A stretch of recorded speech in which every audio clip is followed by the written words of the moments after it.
Infatigable, Alberto Israel. À 91 ans, il est toujours là, debout, souriant. Café. Mais il n'a rien oublié, aucun détail. Sa revanche à lui, c'est la mémoire. Et aujourd'hui, il est venu témoigner, confondre l'histoire devant le tribunal de la jeunesse. Je ne veux pas qu'une chose pareille se reproduise. C'est une honte pour l'humanité. C'est une honte pour l'humanité entière, c'est ce qui est arrivé. Maintenant, je veux que les gens bougent. S'il y a quelqu'un qui essaie de faire quelque chose d'autre, il faut qu'on bouge, qu'on empêche une chose pareille.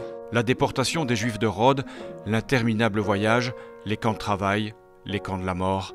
Pendant plus d'une heure, Alberto Israel raconte l'inracontable.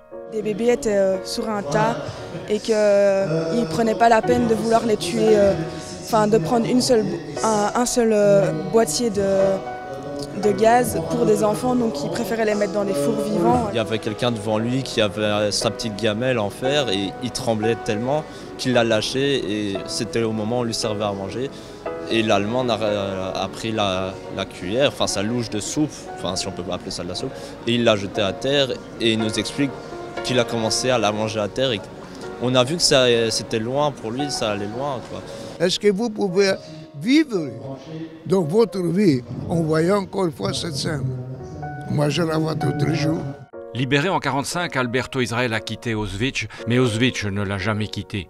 Lui n'oublie pas, mais sa crainte, c'est que d'autres oublient. Aujourd'hui, pas beaucoup de gens se rendent compte de la chance qu'ils ont. Donc voilà, parce que c'est assez facile, on voit la vie un peu comme on veut la voir sur les réseaux sociaux, un peu partout.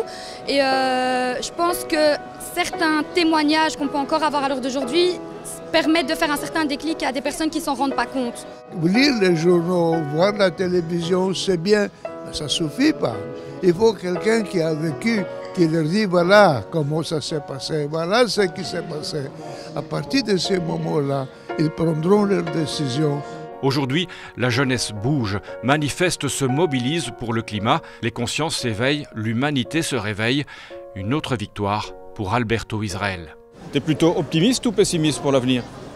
Quand même optimiste, parce qu'on commence à sensibiliser un peu plus de gens qui se bougent, qui réfléchissent un peu plus, alors qu'avant on avait tous l'esprit un peu plus fermé. Mais là, maintenant, on a plus l'esprit ouvert, donc ouais, je suis plutôt optimiste. Tu crois que l'humanité est capable de répéter les mêmes erreurs?